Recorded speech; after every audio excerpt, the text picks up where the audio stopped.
اعوذ باللہ من الشیطان الرجیم، بسم اللہ الرحمن الرحیم۔ قربانی کی فضیلت۔ قربانی کرنے والے حضرات متوجہ ہوں، عید کا چاند نظر آنے سے پہلے پہلے ناخن اور بال تراش لیں۔ رسول اللہ صلی اللہ علیہ وسلم نے فرمایا، جس شخص کے پاس قربانی کا جانور ہو، جسے ذبح کرنے کا ارادہ رکھتا ہو، تو جب ذی الحجہ کا چاند نظر آ جائے تو وہ اپنے بال اور ناخن نہ کاٹے یہاں تک کہ قربانی کر لے۔ صحیح مسلم حدیث نمبر 5117۔ سنن ابی داؤد 2791، سنن نسائی 4373۔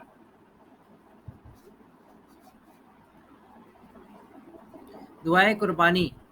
انی وجہت وجہی للذی فطر السماوات والارض حنیفا وما انا من المشرکین، ان الصلاة ونسکی ومحیا ومماتی للہ رب العالمین لا شریک لہ وبذلک امرت وانا اول المسلمین۔ اس کے بعد بسم اللہ اللہ اکبر پڑھ کر ذبح کریں جانور کو، جو بھی ہو، گائے، بکرا، بیل، اونٹ، جو بھی جانور آپ ذبح کر رہے ہوں۔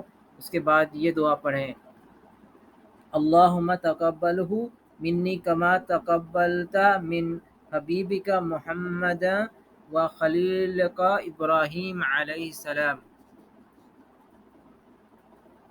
قربانی کی خوبیاں اور قوانین۔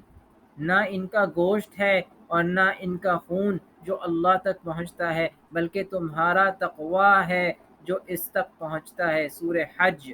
ابراہیم علیہ السلام کی دو متبادل تھے، یا تو اس کے دل کی چیخ و پکار پر عمل کرنا یا اپنے خالق کی پکار کی تابع ہونا۔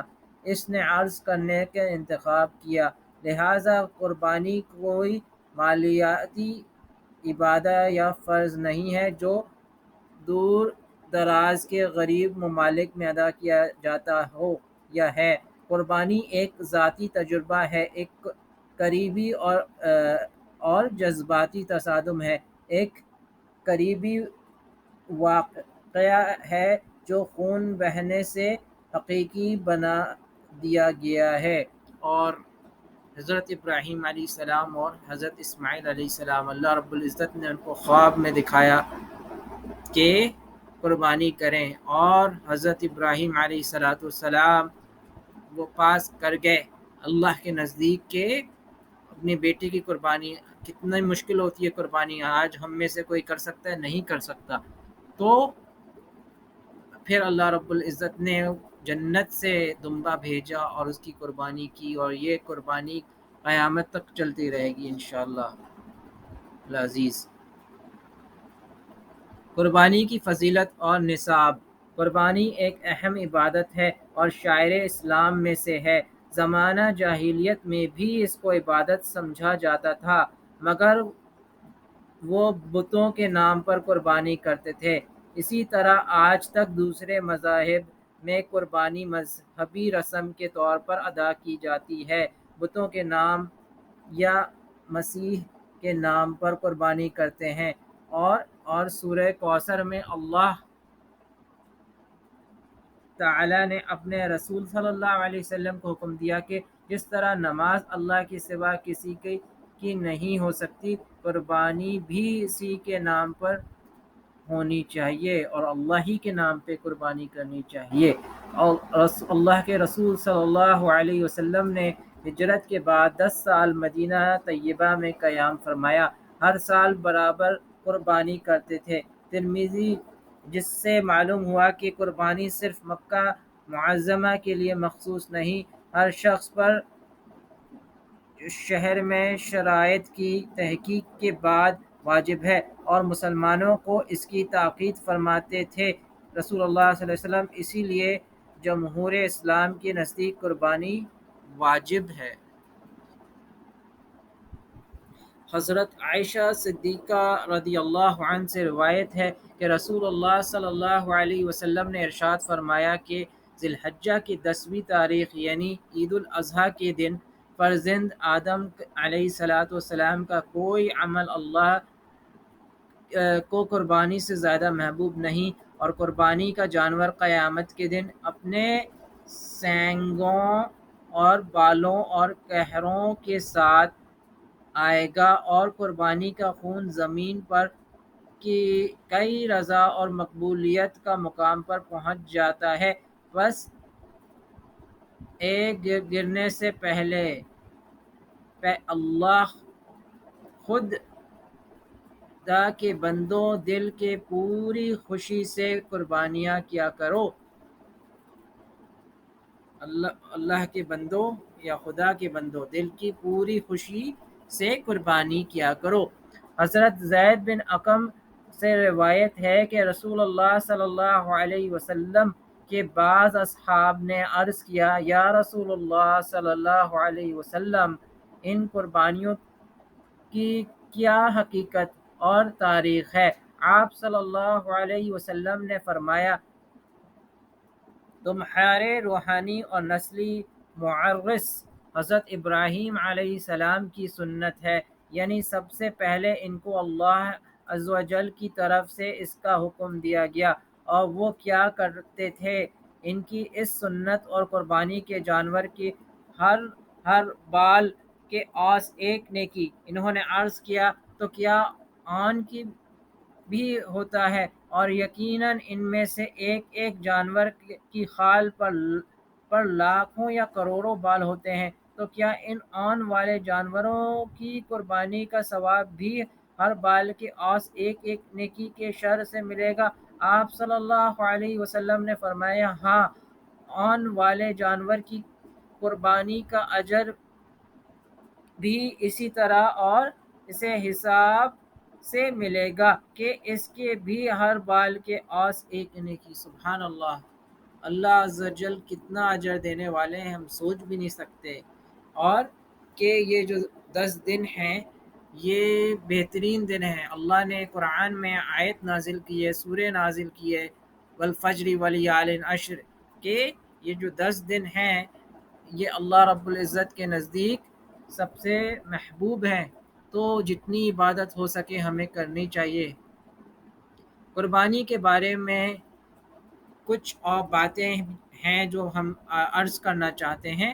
خود اطاعت سے محبت کے برعکس اللہ سے محبت، یعنی کہ اللہ کے لیے قربانی کرے، کیونکہ یہ بھی سنا ہے کہ جو جانور ہوتا ہے، جو حلال جانور یعنی گائے، بکرا، اونٹ، بیل، دمبا، جو بھی ہم قربانی کر رہے ہوں، تو وہ جب ہم کر رہے ہوتے ہیں تو وہ بھی اللہ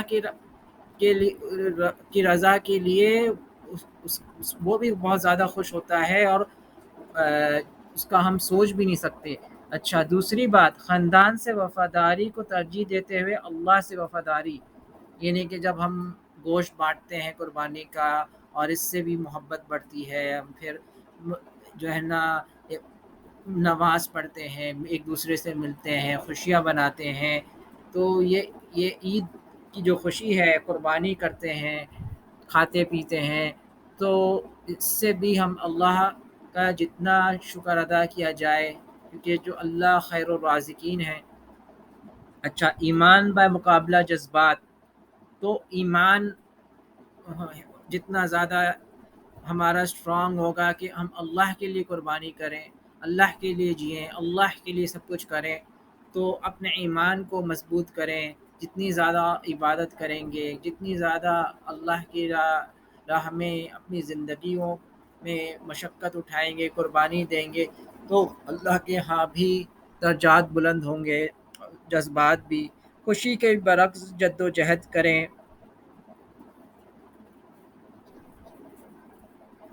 قربانی کس پر واجب ہے؟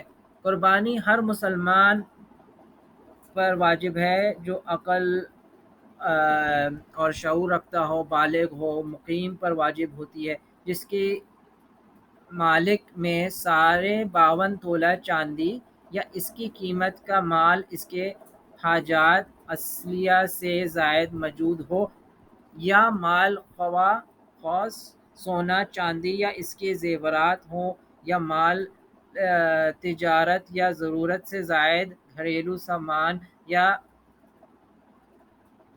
مسکونہ مکان سے زائد کوئی مکان وغیرہ ہو۔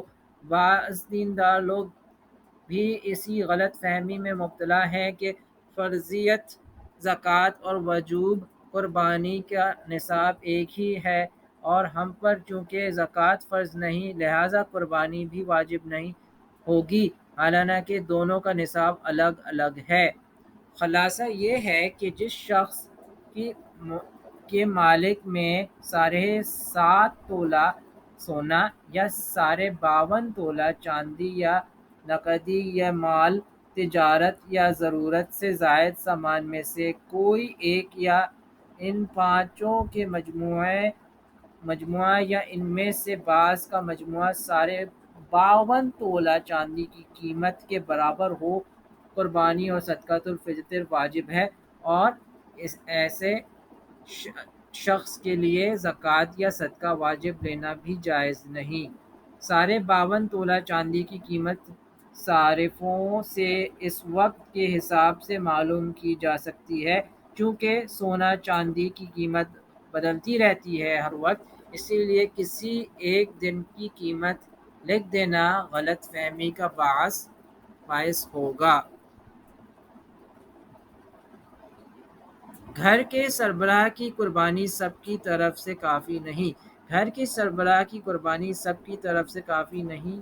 عموماً یہ دیکھنے میں آتا ہے کہ گھر کا سربراہ قربانی کر لے تو سب افراد خانہ کی طرف سے کوئی سمجھا جاتا ہے، حالانکہ سربراہ کے علاوہ گھر کا کوئی اور فرد یا افراد نصاب کے مالک ہوں تو ان پر الگ سے قربانی واجب ہے۔ اسی صورت میں گھر کے سربراہ کی طرف سے قربانی کو کافی سمجھنا ایسا ہی ہے جیسے سربراہ کی نماز کو سب افراد خانہ کی طرف سے کافی سمجھا جائے۔ تو مطلب یہ کہ جیسے ہمارے ہر انسان کے اوپر 5 وقت کی نماز فرض ہے، تو اگر کوئی صاحب حیثیت لوگ ہوں گھر میں چاہے، تو ان کے اوپر بھی قربانی واجب ہوگی، چاہے وہ میاں بیوی ہو یا ماں باپ کی اولادیں بچے ہوں جو بڑے ہو گئے ہوں، اور ان کے اوپر بھی قربانی واجب ہے۔ ہاں، اگر اولاد اپنی کمائی والد کو دے دیتی ہے اور اولاد کی ملکیت میں اور کوئی مال زکوٰۃ اور ضرورت سے زیادہ سامان بقدر نصاب بھی نہیں، تو زکوٰۃ اور قربانی صرف والد ہی پر فرض ہے، اولاد پر نہیں۔